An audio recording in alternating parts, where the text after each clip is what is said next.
दोस्तों, अगर आप बीजी अकाउंटिंग सॉफ्टवेयर इस्तेमाल करते हैं और आप लोग एफएमसीजी डिस्ट्रीब्यूटर का काम करते हैं, तो आपके सबसे बड़ी जो समस्या आती है वो क्या आती है? जब भी आप कोई भी प्रोडक्ट को परचेज करते हैं और उसको सेल करते हो तो सेल रेट बनाने में आपको बहुत बड़ी प्रॉब्लम्स आती है। जितने भी एफएमसीजी डिस्ट्रीब्यूटर नई एजेंसी लेते हैं या फिर बीजी अकाउंटिंग सॉफ्टवेयर में एफएमसीजी डिस्ट्रीब्यूटर का काम करना चाहते हैं या फिर काम कर रहे हैं, तो आप लोग ये जो मैं तरीका बता रहा हूँ, इस तरीके को अगर आप यूज करते हो तो आपके एफएमसीजी डिस्ट्रीब्यूटर जिस भी कंपनी का आप काम करते हो, लॉस होने का आपको चांसेस कभी भी नहीं रहेगा। एक ये ऐसा कस्टमाइजेशन है जिसका यूज करके आप नया भी कोई भी डीलरशिप लेते हो तो आपको मैनेजमेंट करने की आवश्यकता बिल्कुल भी नहीं है। जो भी आपने सेल्स रेट, कंपनी का एक मार्जिन रहता है, आप लोगों ने भी देखा होगा, जो भी एफएमसीजी डिस्ट्रीब्यूटर जो काम करते हैं उनको पता है कि एफएमसीजी डिस्ट्रीब्यूटर के अंदर क्या होता है। किसी में 10% मार्जिन रहता है, किसी में 12% रहता है, किसी में 15% रहता है। अलग अलग आइटम का अलग अलग मार्जिन होता है और वो जो मार्जिन है आपको कहाँ पर एंटर करना होता है। जनरली जब भी आप परचेज चढ़ाते हो तो आइटम की सेल रेट के अंदर आप लोग उस रेट को लिख देते हैं और जब भी नई प्राइस चेंज होती है आप लोग क्या करते हो, उसी को चेंज कर देते हो। बीजी अकाउंटिंग सॉफ्टवेयर के अंदर एक ऐसा काम कर सकते हैं, जो भी एफएमसीजी डिस्ट्रीब्यूटर इस वीडियो को अगर देख रहा है तो इस तरह का वो प्रोजेक्ट ले सकता है जिसके थ्रू वो कभी भी माइनस में माल नहीं बेचेगा, गलत रेट वो नहीं लगा सकता। तो दोस्तों, आज की वीडियो में यही चीजें मैं बताने वाला हूँ कि जब भी आप किसी भी एफएमसीजी डिस्ट्रीब्यूटर का काम करते हैं तो यहाँ पर हमने क्या कस्टमाइजेशन कर रखा है उसके बारे में आप लोगों के लिए बताता हूँ। मैंने एक परचेज का इनवॉइस चढ़ा रखा है, ये पूरा कंप्लीट सिस्टम है। आप लोग परचेज भी कर सकते हैं, सेल भी कर सकते हैं। जो भी लोग परचेज करते हैं जनरली सब लोगों का अलग अलग सिस्टम रहता है। मैंने जो आइटम की जो पैकिंग बना रखी है वो किस तरीके से बना रखी है, ये भी बहुत इंपॉर्टेंट पार्ट है। अल्ट एम प्रेस किया, मैंने यहाँ पे सब कुछ लिख रखा है। ये 5 स्टार 10 रुपए वाला प्रोडक्ट है। इसका ग्रुप क्या है, कैडबरी है। इसकी मेन यूनिट किस में है, पीस में है। अल्टरनेट यूनिट किस में है, कार्टून में है। एक कार्टून के अंदर कितने पीस आते हैं, 480 पीस आते हैं। इसका जीएसटी रेट 18% है। इसका एचएसएन नंबर कितना है, इतना 1806-9010। इसमें हमने कस्टमाइजेशन क्या कर रखा है। काफी लोगों के प्रॉब्लम्स ये आती है कि सर हमारे पास जैसे 10 रुपए वाला प्रोडक्ट है, 10 की जगह 12 वाला आ जाता है, तो हम गलती से उसको 12 वाला एमआरपी को जब बेचते हैं तो हम सेल प्राइस चेंज करना भूल जाते हैं और 10 रुपए वाले प्रोडक्ट की ही रेट उसमें लग जाती है। इस तरह की काफी लोगों के समस्या आती है। इसका जो समाधान हमने क्या निकाला है कि जब भी आप जिस भी एमआरपी का प्रोडक्ट बेचोगे तो उस आइटम का रिटेल मार्जिन जो रहता है ऑटोमेटिक वो खुद कैलकुलेट कर लेगा। आपको सेल प्राइस कहीं डालने की आवश्यकता है ही नहीं। मतलब जब भी आप बीजी का परचेज रेट आपको डालना है, सेल प्राइस आपको कहीं पे भी नहीं डालना। बीजी खुद कैलकुलेट करेगा कि इस आइटम के अंदर रिटेल मार्जिन आपने कितना डाल रखा। आप लोगों ने ये भी नोटिस किया होगा, जब भी एफएमसीजी डिस्ट्रीब्यूटर कोई भी रहता है, जैसे कोई पार्ले का काम करता है, कोई कैडबरी का करता है, कोई दूसरे प्रोडक्ट का काम करता है, बॉर्नवीटा, हॉर्लिक्स, बहुत सारी कंपनियां रहती है। जितने भी मार्केट में जितने भी प्रोडक्ट, जितने भी एफएमसीजी डिस्ट्रीब्यूटर रहते हैं, कोई जैसे क्रैक्स का काम करता है, कोई चिप्स का काम करता है, तो उन केस में क्या होता है, में एकदम से एमआरपी नहीं बढ़ती। लेकिन अभी डिटोल साबुन है, लक्स साबुन है, लाइबॉय साबुन है, पियर साबुन है, क्रीम्स है, जैसे फेयर एंड लवली है, फेस वॉश है, इस तरह के जो प्रोडक्ट रहते हैं इसकी एमआरपी इंक्रीज होती रहती है। और इंक्रीज होती है तो जब आप सेल प्राइस आपको मैनुअली डालना पड़ता है, और मैनुअली जब आप डालते हो तो मिस्टेक होने का चांसेस ज्यादा रहता है। हमने क्या प्रोजेक्ट बनाया है कि जब भी आप इस आइटम को परचेज करते हो तो सेल ऑटोमेटिकली आपकी लग जाएगी। किस बेस पे लगेगी, एमआरपी के बेस पे। मैंने यहाँ पे डिसाइड कर दिया कि ये जो आइटम मैं जब भी परचेज करूंगा तो इसका जो मार्जिन रहना चाहिए 9.09, जिसे बोलते हैं आप 10%। यहाँ पे मैंने एंटर किया और ये मैंने सेव कर दिया। इतना ही मुझे काम करना है, बाकी का आपको कुछ भी काम नहीं करना। सेल का तरीका, परचेज का तरीका मैंने इसका इस लेवल पे बनाया है, आप लोगों के कुछ भी तकलीफ नहीं आने वाली। ये तरीका मैंने आपके लिए समझा दिया। आइटम्स आपको कैसे बनाना है, इस तरीके से आपको आइटम बनाना है। और आप लोगों के ये जो मैंने काम किया है ये आपके वर्क नहीं करेगा क्योंकि इसके अंदर कस्टमाइजेशन हो रखा है। अब मैं क्या करता हूँ, देखो एक चीज आपने समझ ली, उसके बाद मैं एक परचेज की एंट्री करता हूँ। परचेज की एंट्री भी जो मैंने कर रखी है उसको भी मैं दिखा देता हूँ मैंने किस लेवल पे ये कर रखी है। यहाँ पे जो भी आप आइटमाइज परचेज करना चाहते हो आइटमाइज कर सकते हो, मल्टी रेट में करना चाहते हो मल्टी रेट में आप परचेज कर सकते हैं। यहाँ पे आपको सिंपल आइटम का नाम लिखना है। यहाँ पे एक मैं आइटम का नाम लिखता हूँ 5 स्टार 10 रुपए वाला।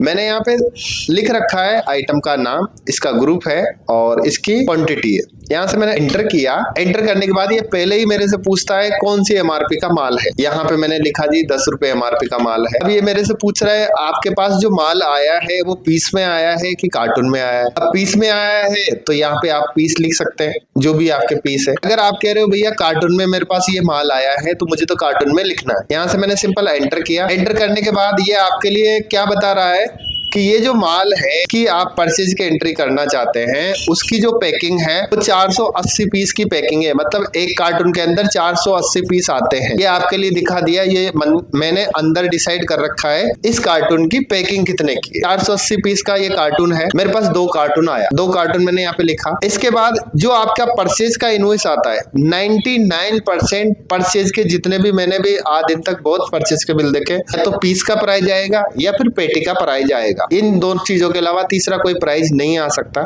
यहाँ पे अगर आपके पास आपका जो भी परचेज का बिल है उसके अंदर पेटी का प्राइस आ रहा है तो वो आप डाल सकते हैं। यहाँ से मैंने एंटर किया तो ये आपसे पूछ रहा है कि आप पीस का प्राइस भी यहाँ पे डाल सकते हो।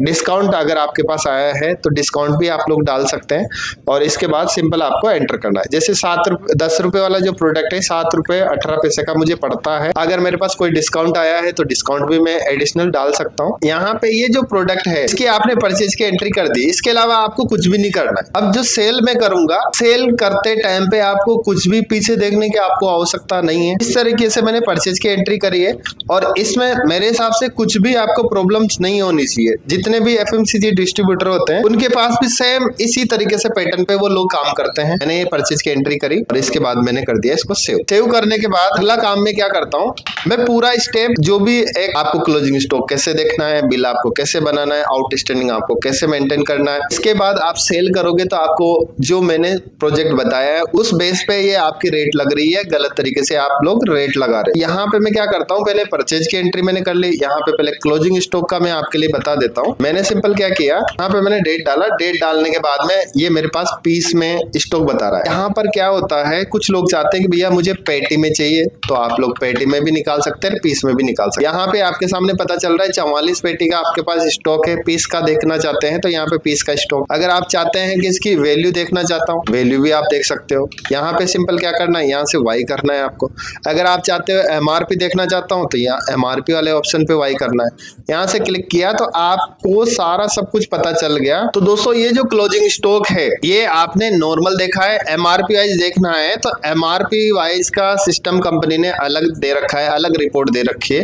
तो आप लोगों ने देख लिया मेरे पास इतने इतने पीस है, इसकी परचेज रेट ये है, कार्टून का परचेज रेट ये है और इसका जो क्वांटिटी है पेटी में मेरे पास इतना है और मेन टोटल अमाउंट इतना हुआ। अगर एमआरपी वाइज अगर आप देखना चाहते हैं तो एमआरपी का कंपनी ने अलग से ही ऑप्शन दे रखा है, एमआरपी वाइज रिपोर्ट। इस पे आपने क्लिक किया, क्लोजिंग स्टॉक पे आपने क्लिक किया, बैलेंस ओनली पे क्लिक किया। इसमें भी आप देख सकते हैं, जैसे मुझे कैडबरी ग्रुप का देखना है, कैडबरी पे क्लिक किया और एंड डेट मैंने डाली, जैसे आज की डेट है 20/2।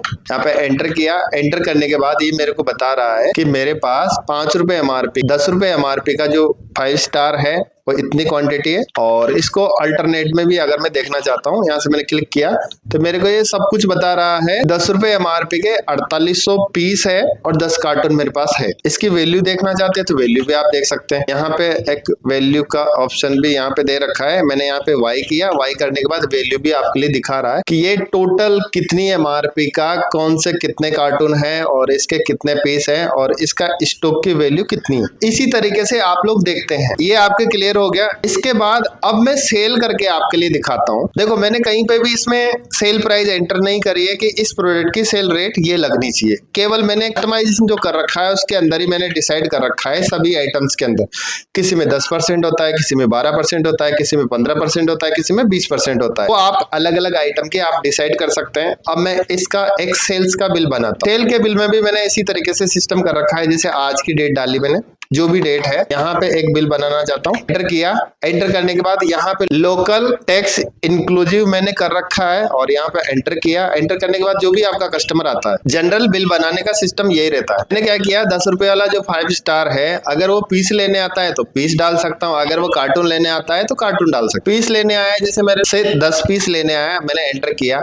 एंटर करने के बाद 9 रुपए 9 पैसे इसने खुद ऑटोमेटिक रेट लगा दी। मैंने इसमें कुछ भी नहीं किया है। सेल रेट का मैंने कहीं पर भी नहीं लिखा है कि इसकी 9 रुपए 9 पैसे इसकी रेट लगनी चाहिए। जैसे दूसरा कोई आइटम पकड़ता हूं मैं, यहाँ पे 10 पीस डाला तो 4 रुपए 55 पैसे इसकी रेट लगा दी। कुछ भी आपको नहीं करना है। और एक चीज और भी मैं आपके लिए बताऊंगा, अगर आपने कुछ आइटम्स ऐसे रहते हैं, जैसे मैं यहाँ पे एक दूसरा आइटम बनाता हूँ, चना दाल भी अगर आप बेचते हैं, जैसे मैं ये किराने का प्रोडक्ट है और इस पे मैं क्या करता हूँ, इस पे ये जो फीचर्स है ना, कस्टमाइजेशन है, इस पे एप्लीकेबल नहीं करता हूँ। मैंने यहाँ पे केजी किया, केजी के बाद यहाँ पे कार्टून किया, कार्टून के अंदर 30 है और केजी बराबर मेरे पास 30 है, ठीक है। इसमें कोई भी जैसे टैक्स रेट में नहीं लगाता हूँ।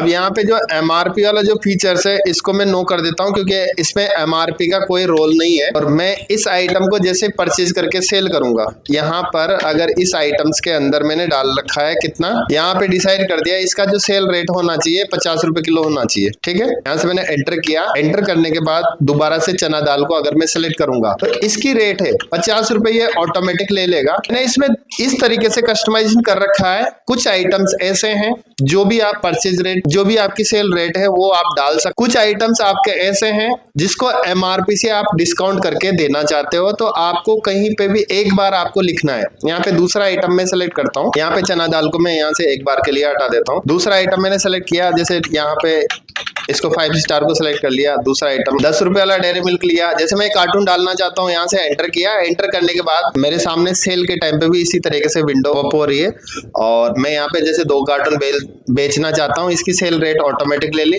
यहाँ पे भी इसको 2 कार्टून बेचना चाहता हूँ और ये वाला जैसे 1 कार्टून बेचना चाहता हूँ। तो दोस्तों मैंने यहाँ पे 1 कार्टून डाला, एंटर किया। मुझे कहीं पे भी किसी भी तरह की कोई कैलकुलेशन करने की आवश्यकता नहीं है। जो भी मैंने कस्टमाइजेशन कर रखा है उसके अंदर सारा सब कुछ ऑटो मोड पे ये काम कर रहा है। यहाँ से मैंने इसको सेव किया। सेव करने के बाद जैसे मैं इसका बिल का प्रिंट आउट देखूंगा, बिल के प्रिंट आउट के अंदर भी मैंने नॉर्मल बिल डिजाइन कर रखा है। उसके अंदर भी आप लोग जैसे एंटर करोगे, बिल का प्रीव्यू देखोगे तो सारी चीजें क्लैरिटी से आप लोगों के समझ में आ जाएगी। डेयरी मिल्क 100 रुपए वाला है, 160 पीस सेल किया है, जिसकी वैल्यू है 2 कार्टून। यहाँ पे कार्टून भी लिखा हुआ है। इसका 1 कार्टून का कीमत है 6163 रुपए 39 पैसे। इसकी एमआरपी है 100 रुपए। इसका लिस्ट प्राइस है 90 रुपए 91 पैसे। इसका अगर विदाउट जीएसटी प्राइस की बात करते हैं तो 77 रुपए 4 पैसे इसका प्राइस है। अब ये जो बिल आपके कस्टमर को जाएगा तो इसमें क्या चीज आपके समझ में नहीं आ रही है, भाई ये चीज होनी चाहिए और ये चीज इसके अंदर नहीं है। इसमें बिल्कुल क्लैरिटी से आप लोगों के समझ में आ रही है। जो भी आपसे डीलरशिप, जो भी आपसे बिल लेगा उसके भी सारी चीजें बिल्कुल क्लियर हो जाएगी। अब दूसरा एग्जांपल मैं आपके लिए लेता हूं। एक दूसरा प्रोजेक्ट मैं आपके लिए बताता हूं कि जब भी कोई भी आइटम, अब ये तो मैंने एक परचेज की एंट्री चढ़ा है, उसको मैंने सेल करके आपके लिए दिखा दिया, लेकिन आपके माइंड में इस तरह का सवाल आएगा कि अगर हमने कोई भी प्रोडक्ट, जैसे एक पर्टिकुलर आइटम को मैं सेलेक्ट करता हूं, एक परचेज की एंट्री करता हूं, एक नया आइटम, एक ऐसा आइटम जो मैंने परचेज किया, बॉर्नवीटा 500 ग्राम। ऐसे केस में क्या होता है कि इनकी प्राइस इंक्रीज होती है। यहाँ से एक प्रोडक्ट नया बना, F3 किया मैंने, BOURNVITA, बॉर्नवीटा 500, ठीक है। एक नया आइटम बनाता हूँ, कैडबरी का प्रोडक्ट है, लेकिन मैं इसमें डिस्काउंट अप्लाई करना चाहता हूँ 9.09। एंटर किया, यहाँ पे पीस का लिखा मैंने और यहाँ पे कार्टून लिखा और कितने कार्टून की पैकिंग आती है, 15 पीस की, और यहाँ पे मैंने इसकी एमआरपी लिख दी, इसका टैक्स रेट भी यहाँ पे लिख दिया, इसका जो भी HSN कोड है मैंने यहाँ पे टेम्परेरी लिख दिया है। इसके बाद मैंने कोई सेल रेट यहाँ पे डिसाइड नहीं करी। इसी तरीके से आप लोगों के पास भी ऐसा ही केस होता है दोस्तों, आप लोगों के साथ भी ऐसा ही होता है। इसी तरीके से आप आइटम बना लेते हो, लेकिन अब मैं जब परचेज कर रहा हूँ तो जैसे यहाँ पे मैं परचेज की एंट्री कर रहा हूँ तो इसका जैसे एमआरपी है 350 रुपए। इसी तरीके से आप लोग डालते हैं। यहाँ पे 10 पीस मैंने परचेज किए, हो सकता है मैं 1 कार्टून परचेज करना चाहता हूँ और इसका जो प्राइस है, परचेज रेट है, जैसे इसका 350 रुपए मैंने डाला 1.18 डाल दिया और 1.18 टैक्स रेट डाल दिया। जो भी आपकी परचेजिंग रेट आती है वो आपको एंटर करना है। ये जस्ट मैं एग्जांपल के लिए डाल रहा, 151 रुपए कुछ पैसे मैंने डाला। यही आइटम मेरे पास दूसरा और प्रोडक्ट आया है लेकिन उसका 400 रुपए एमआरपी है। इसी तरीके से आपके साथ भी ऐसा ही होता है, रियल में ऐसा ही होता है, वही सेम प्रोडक्ट रहता है लेकिन वो डिफरेंस एमआरपी का माल होता है। मैंने यहाँ पे इसका भी कितना एक कार्टून डाला और इसका जो रेट है 400 रुपए के हिसाब से कैलकुलेट करूंगा, 1.18 एंटर किया। इसका रेट मैंने डिफरेंस एमआरपी का माल डिफरेंस रेट में आता है, ये आप लोगों को पता होगा। इसी तरीके से आपके पास माल आता है और आप लोग इस तरह का बिल चढ़ा लेते, सिंपल। इसके बाद आगे की कहानी किस तरीके से चलती है वो मैं समझाता हूँ। आपके 99% जो भी एफएमसीजी का जो काम करता है उसके 99% डाउट 100% क्लियर हो जाए। ये जो चीज बनाई है बहुत सोच समझ के बनाई है और हर केस में एफएमसीजी में 99 क्या 100 नहीं 101% एमआरपी का ही मामला चलता है। मैं क्या करता हूँ, यहाँ पे एक सेल्स का बिल बनाता हूँ। केस में एक बिल बनाया, किसका, बॉर्नविटा का। जैसे मैं एंटर करूंगा, एंटर करते मेरे पास दो तरह की एमआरपी शो होगी। सेल रेट मैंने कहीं पे भी इसमें डिसाइड नहीं करी है कि सेल रेट ये सेल रेट मेरी होनी चाहिए। इसमें क्या है, एमआरपी से ही ऑटोमेटिक कंपनी जो रेट है उसका ऑटोमेटिक खुद ब खुद कम हो जाएगा। यहाँ से मैंने इस आइटम को अगर मैं सेल करता हूँ, मैंने कोई सेल रेट नहीं डाली, ऑटोमेटिक सेल रेट इसने ले ली। कहां से ली, मेरा जो कस्टमाइजेशन है उसके थ्रू उसने खुद ही ऑटोमेटिक ले ली, आपको पीछे देखने की जरूरत ही नहीं है। ये वाला आइटम मैंने सेल किया। अभी अगर जैसे आपका सुपर मार्केट है, अभी आप एग्जांपल के लिए अगर जैसे आपके पास सुपर मार्केट है, डिफरेंट एमआरपी के माल आते हैं, आप लोग बहुत परेशान हो, भैया हमारी डबल एमआरपी का माल आ गया, हम एक सेल रेट लगाने में आप हमारे पसीने आ जाते। आपको कुछ भी नहीं करना, आपकी जो भी रेट में आप, जैसे मैंने रिटेल मार्जिन 1.09 लगाया, जैसे 9.09 लगाया। आपके केस में अगर आप लोग डिसाइड करना चाहते हैं भाई कोई सी भी एमआरपी का माल हो, हमारे को तो इस माल को जब भी मैं उस एमआरपी कोई सी भी एमआरपी का माल सेल करता हूं तो उसके अंदर ये रेट में सेल होना चाहिए, मतलब होना चाहिए। मैंने एंटर किया, एंटर करने के बाद 400 रुपए एमआरपी का माल बेचना चाहता हूँ, एंटर किया तो खुद ऑटोमेटिक इसने रेट लगा दी। मेरे को कुछ भी करने की आवश्यकता नहीं है, मैंने केवल ये कस्टमाइजेशन का जो काम करवाया है उसके थ्रू ही ये सब कुछ प्रोजेक्ट काम कर रहा है। अगर आप बिजी सॉफ्टवेयर तो आपने ले लिया, लेकिन ये जो प्रोजेक्ट है इतना यूजफुल है, आपको बैकग्राउंड में देखने की आपको जरूरत नहीं है। आप चाहे दुनिया का कोई सा भी काम कर लो, आपको कुछ भी जरूरत नहीं है। अगर आपके कुछ आइटम ऐसे हैं जिसमें आप एमआरपी का सिस्टम नहीं रहता है तो आप आइटम मास्टर के अंदर डाल सकते हो। जब भी आप सेल्स का बिल बनाओगे तो उसके अंदर वो कस्टमाइजेशन का काम उस तरीके से नहीं करेगा, क्योंकि हमने इस कस्टमाइजेशन का जो यूज किया है पर्टिकुलर आइटम लेवल पे किया है कि यहाँ पे अगर इस कस्टमाइजेशन का यूज करना चाहते हो तो बाई करो, नहीं करना चाहते हो तो इसको एन रखो। आपका जो नॉर्मल जो बिलिंग होता है वही इसी तरीके से ये वर्क करेगा। मैं इसका क्या करता हूँ, यहाँ पे इस आइटम को सेलेक्ट किया और इसका रेट मैंने लगाने के बाद यहाँ से सेव किया। सेव करने के बाद इसका भी अगर मैं रिव्यू देखता हूँ, यहाँ पे एंटर किया, एंटर करने के बाद आप लोगों को दिखाई दे रहा है अल्टरनेट क्वांटिटी के अंदर इस तरीके से आता है। और बाकी कार्टून का जो रेट है इतना है, एमआरपी 350 रुपए, 400 रुपए। इसका सेल प्राइस भी आप लोग देख पा रहे हैं, विदाउट जीएसटी भी प्राइस आप देख पा रहे हो, इसका टोटल बिल भी आप देख पा रहे हैं। अब ये जो मैंने जो काम किया है, क्या इस तरह का काम कराने के बाद आप लोगों को लॉस हो सकता है? नहीं हो सकता। 100 नहीं 101% लॉस नहीं हो सकता, क्योंकि ये जो कस्टमाइजेशन है बहुत ही यूजफुल है। और बाकी इसका बीजी का जो प्रॉफिटेबिलिटी रिपोर्ट है वो मैं आपके लिए दिखा देता हूँ। जो मैंने माल सेल किया है, परचेज किया है, इसमें मुझे नुकसान कहाँ पे हो रहा है। देखो अलग अलग आइटम में मैंने अलग अलग तरीके से मार्जिन ऐड किया है। अब यहाँ पर मैं आइटम वाइज भी मार्जिन आपके लिए बता देता हूँ। आइटम वाइज एंटर किया, एंटर करने के बाद जैसे मैं यहाँ पे एंटर करता हूँ तो मेरे को कितना % मार्जिन मिल रहा है। देखो ये आइटम मैंने सेल नहीं किए हैं और ये जो आइटम सेल किए हैं सारे आइटम्स के अंदर मुझे मार्जिन किस तरीके से दिखा रहा है। जैसे इसमें कितना मिल रहा है 8.35, 6.90, ये जितना भी % प्रॉफिट मुझे मार्जिन मिला है ना, एग्जैक्ट ये सही तरीके से मुझे बता रहा है। डिफरेंस एमआरपी का जो माल जो बेचा है उस तरीके से नहीं तो ये क्या बताता, ये बिल्कुल फिक्स आपके लिए बताता कितना 6.79, 6.79, 6.79 सभी में इतना ही बताता। लेकिन मैंने डिफरेंस एमआरपी का माल कम वाला भी परचेज किया है, ज्यादा वाला भी परचेज किया है, तो इस तरीके से ये कैलकुलेट कर रहा है, बिल्कुल 100% सही कैलकुलेट कर रहा है। और इसी तरीके से आप लोग अगर काम करते हैं तो आप लोग प्रॉफिट में ही माल सेल करोगे, नुकसान का आपके पास कोई भी काम नहीं है। जो भी कोई एफएमसीजी डिस्ट्रीब्यूटर इस वीडियो को देख रहा है तो इसको बिल्कुल आप अपने रियल बिजनेस में अप्लाई करोगे तो आपको नुकसान होने का चांसेस -1% है और बाकी काम करने में आपको कोई भी तकलीफ नहीं है। तो यहाँ पर ये जो मैंने प्रोसेस आपके लिए बताया है ये बहुत ही यूजफुल है। अगर आप लोग चाहते हैं तो आप लोग इस कस्टमाइजेशन को करवा करवा सकते हो। और बाकी ये जो तरीका है रियल में हर बिजनेसमैन ऐसा ही चाहता है कि हम परचेज करें, सेल की जो रेट है वो ऑटोमेटिक कैलकुलेट हो, हमारे को बैकग्राउंड में कुछ भी नहीं देखना है। हर पर्सन आज के टाइम पे ऐसे ही चाहता है, लेकिन आप लोग जैसे परचेज रेट चढ़ाते हो तो उसी के साथ सेल रेट कैलकुलेट करके आप लोगों को डालने की कोई आवश्यकता नहीं है। बीजी अकाउंटिंग सॉफ्टवेयर में इस तरह का कस्टमाइजेशन आप करा सकते हो ताकि आपको नुकसान में आप माल नहीं बेच पाओ। दोस्तों, अगर ये वीडियो आपको अच्छी लगी है